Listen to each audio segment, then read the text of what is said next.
Nacional. Gracias, buenos días, señor Augusto. Gusto de estar acá en su programa. La Corte Superior de Justicia de Lima va a firmar dos convenios interinstitucionales con el Registro de Superintendencia Nacional de Registros Públicos, con la SUNAT. ¿Cuál es el fin de este convenio que se va a firmar? Sí, es un convenio que se va a suscribir entre el Poder Judicial y la Superintendencia de Registros Públicos, que a nivel institucional están poniéndose de acuerdo para que se lleven adelante dos tareas. Una primera de ellas es que los jueces y registradores concuerden jurisprudencia. De un lado la jurisprudencia registral y de otro lado la jurisprudencia de los órganos jurisdiccionales, en razón de que siempre se producen algunos desacuerdos entre el juez y el registrador. Aun cuando el juez finalmente es el que decide si se inscribe o no una resolución judicial, sin necesidad de observación por el registrador, siempre los registradores hacen presentes algunas incompatibilidades que se aprecian en el registro y que el juez generalmente toma en cuenta. Pero en algunos temas estos son de criterio más que de aspectos propiamente registrales, ¿no? Entonces los jueces y los registradores se han venido reuniendo para afinar las ideas, para afinar los puntos de vista, para coincidir y evitar que las anotaciones en los registros se dilaten. Esta es su primera parte, es su primer convenio. Son dos convenios. Son dos convenios. El otro convenio está referido a realizar una interconexión virtual entre el juez y el registrador. Es decir, en estos momentos, si un juez dicta una medida cautelar que tiene que ser inscrita en los registros públicos, él va a tener que enviar unos documentos que se llaman partes judiciales que se demoran en 2 o 3 semanas. Desde que sale del juez, desde que el juez emite la resolución hasta que llega al registro público.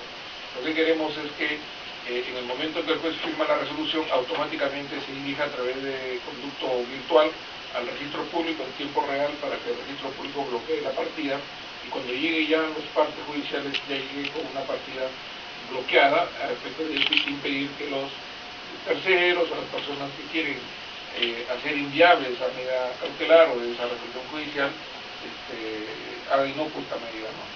Claro, o sea, vamos a ver, el caso de cuando un juez califica y ordena embargar una partida, el propietario del deudor no va a poder vendérsela a un tercero sin que se conozca que su propiedad está afectada por un monto determinado equivalente a su deuda, ¿no es cierto? Exacto. O sea, si una persona debe y está en un proceso judicial y tiene un inmueble de su propiedad, ese inmueble puede ser embargado. Claro. Entonces, cuando el juez dicta una resolución de embargo, entre que el juez dicta la resolución y llega ya la información al registro público, hay 2 semanas. Entonces, en ese interín se han producido generalmente, han entrado al registro público otros actos de transferencias, afectaciones, que esta medida judicial se convierte en inocua, si llega tarde, vamos a decir así. O llegaba. Llegaba tarde. Lo que ahora se quiere es que dicta el juez la resolución y automáticamente bloquea. Cortar esas 2 semanas de vacío que hay, ¿no es cierto? A un segundo. Claro, porque en esas 2 semanas se vendía la propiedad y esa propiedad estaba con un embargo. Exacto. Eso se corta definitivamente. ¿No? Sí, doctor, hay un caso que está casi en todos los medios de comunicación. El Poder Judicial ha declarado prescrito un juicio, el juicio que tenía el exministro humorista Walter Chacón. Ha durado más de 10 años este proceso judicial. ¿Cuál es el mensaje que da acá el sistema de administración de justicia en el Perú? ¿Por qué demora tanto un proceso judicial? Esto es un caso excepcional, o sea, los procesos judiciales penales no tienden a durar esa cantidad de tiempo. Ha sido una situación especial por la complejidad del caso, por la diversidad de la prueba que se ha actuado, pericias, en general todo tipo de actuaciones procesales de las partes, el fiscal y el órgano jurisdiccional, que ha hecho que este proceso se dilate en esta magnitud. Pero debo indicar que este es un caso excepcional. O sea, no es la regla, digamos, que todo un proceso dure ese tiempo. Ahora, también precisar que la prescripción no significa que es inocente necesariamente. Por supuesto, la prescripción simplemente detiene el proceso penal sin pronunciamiento sobre la responsabilidad. E incluso no libera la prescripción de la responsabilidad civil, que podría también estar dentro del alcance de una prescripción de otro tipo, pero la responsabilidad que pudiera acarrear por daños causados al eventual agraviado podría subsistir en tanto no prescriba también esa acción civil, ¿no? Ahora, el juicio propiamente evita el embargo, porque alrededor de 30 sentenciados, por ejemplo, por delitos de corrupción, entre militares y magistrados van a este juicio para impedir que el Estado peruano puede embargar o se detenga el embargo parcial, ¿no es cierto?, de suspensiones, que sirven para pagar justamente las millonarias reparaciones que tienen que desembolsar al Estado. Pero ese caso que señala el señor Raúl, digamos, está referido específicamente al caso de la familia Chacón. Pero usted me pregunta, está referido en general a todas las deudas que tienen los claro, militares o... todos los que han sido condenados ya y que ya no les alcanza la prescripción porque ya han sido con ellos establecido la pena. Y la pena no solamente es la sanción de cárcel que puede ser efectiva o suspendida, sino es el pago de la reparación civil por los daños causados. Ese es un tema que está aún pendiente de ejecutarse. Después, ¿qué ha ocurrido con el Tribunal Constitucional? Ayer el Poder Judicial sacó un aviso donde de alguna manera se quejaba que una resolución del TC, del Tribunal Constitucional, vulneraba la autonomía del Poder Judicial en un caso concreto. ¿Qué es lo que ha ocurrido ahí? No tengo el dato exacto de qué caso específico es, pero muchas resoluciones del Tribunal Constitucional pueden ser interpretadas en el sentido de que aborda temas que son propios de la justicia ordinaria y que, digamos, los jueces, en este caso, podrían haberse alcanzados con una decisión del tribunal que, siendo un proceso constitucional sumario, sumarísimo, vinculado a los derechos fundamentales, a veces podría entenderse que se inmiscuye en temas que debería dejar que la justicia ordinaria los resuelva, ¿no? Por ejemplo, una sentencia no puede ser revisada por el Poder Judicial. Una sentencia del Poder Judicial no puede ser revisada por el TC. Sí, es posible que vía proceso de amparo se cuestionen resoluciones judiciales cuando la resolución judicial afecta al debido proceso.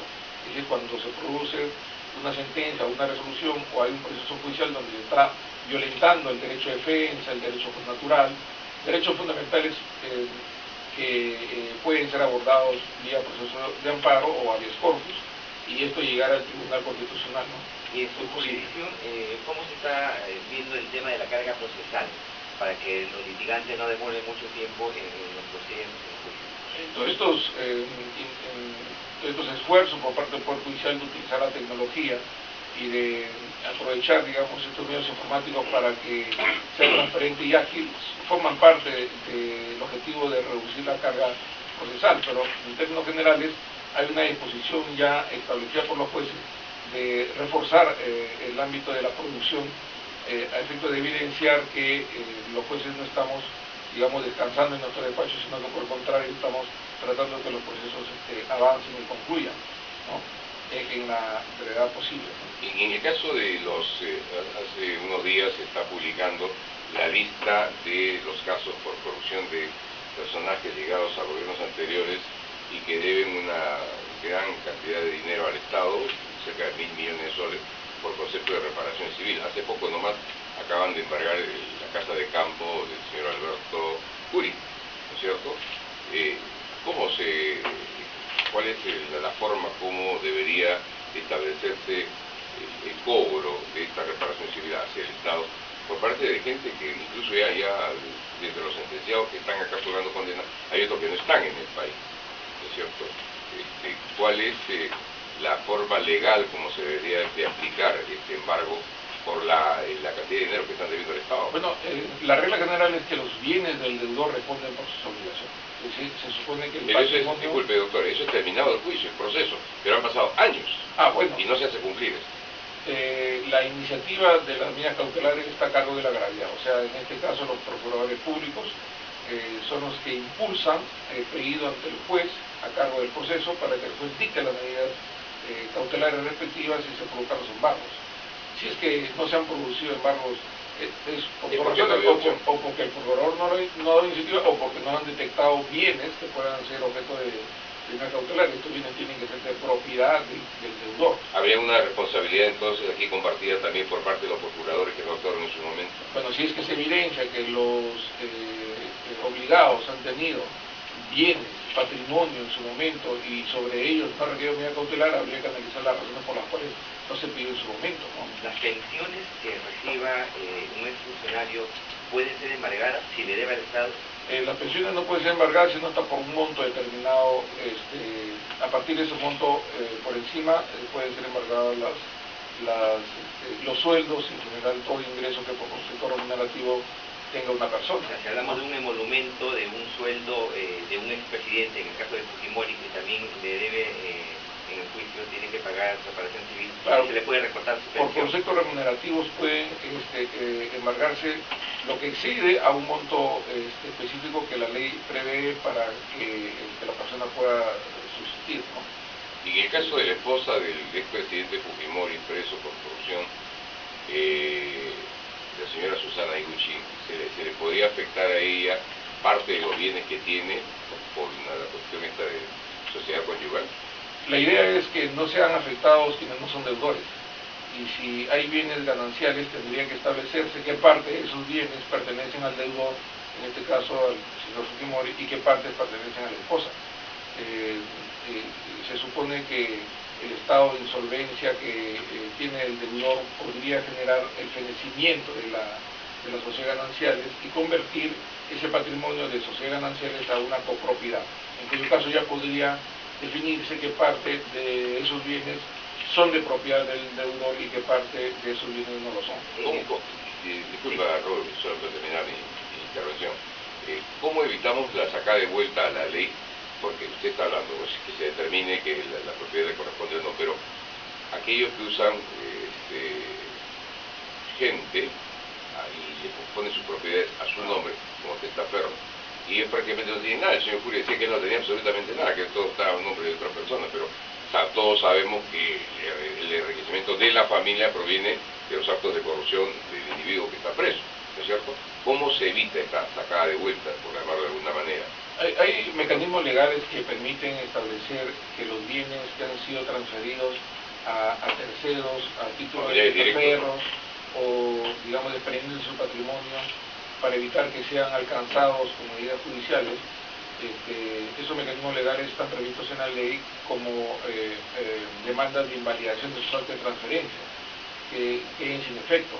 En materia civil son las llamadas acciones revocatorias, ¿no?, que permiten al acreedor pedirle al juez que invalide determinados actos que permiten enajenar bienes e impiden que los acreedores cobren sus créditos. Estos actos pueden ser invalidados. Incluso en sede penal podrían ser invalidados, en sede concursal también podrían ser invalidados cuando se producen las transferencias en un tiempo determinado vinculado al proceso. Doctor, ¿y qué pasa si un deudor del Estado, un exfuncionario, alega que lo que tiene en su casa es del bien matrimonial, es un bien matrimonial que no puede ser dividido? Habría que ver si es que hay patrimonios separados o hay sociedad ganancial, ¿no? Si hay patrimonios separados, entonces los bienes son de quien aparece en el documento de la factura, ¿no?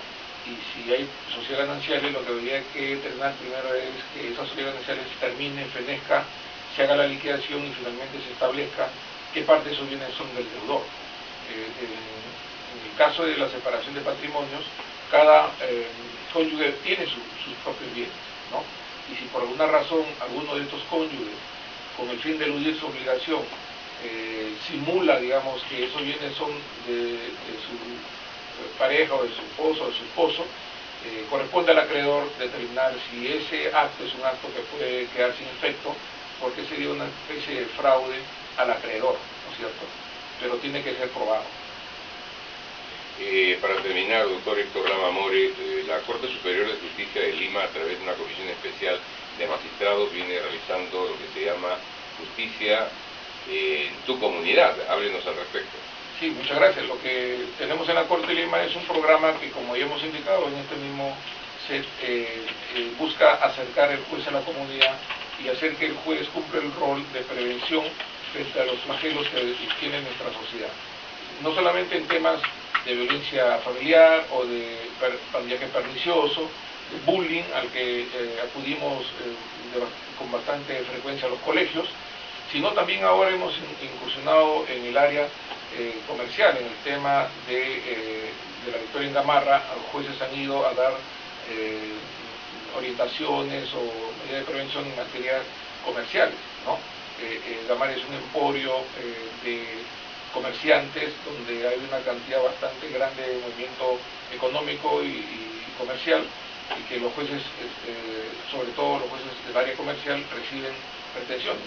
Entonces los jueces se han puesto la camiseta para acercarse a la población, no solamente en temas de flagelos vinculados a los que ya comenté de violencia, sino incluso a temas de tipo económico, ¿no? Sí, doctor, con una precisión, ¿han sido nominados por Ciudadanos al Día por buenas prácticas? Sí, efectivamente la Corte de Lima está participando en este concurso para la denominación de buenas prácticas. En este caso nosotros hemos sido incluidos en la relación dentro del rubro de inclusión social. La Corte de Lima, con la labor de los jueces, digo que son 270 jueces los que se han inscrito en el listado para hacer estas actividades que en realidad son programadas por los jueces de paletrado de los 21 distritos. En otras palabras, el juez de paletrado organiza, porque está cercano al colegio, al municipio, a la policía, para que se programen estas labores de prevención, y a esa organización acuden los jueces de las diferentes áreas, niveles, jueces superiores penales, familias, civiles, jueces especializados, jueces de paletrado, que hacen esta labor de acercamiento a la comunidad y que ha sido recepcionado de manera entusiasta, y esta organización Ciudadanos al Día nos ha incluido en la nómina dentro del rubro de inclusión social. Muy bien, felicitaciones por ello, doctor.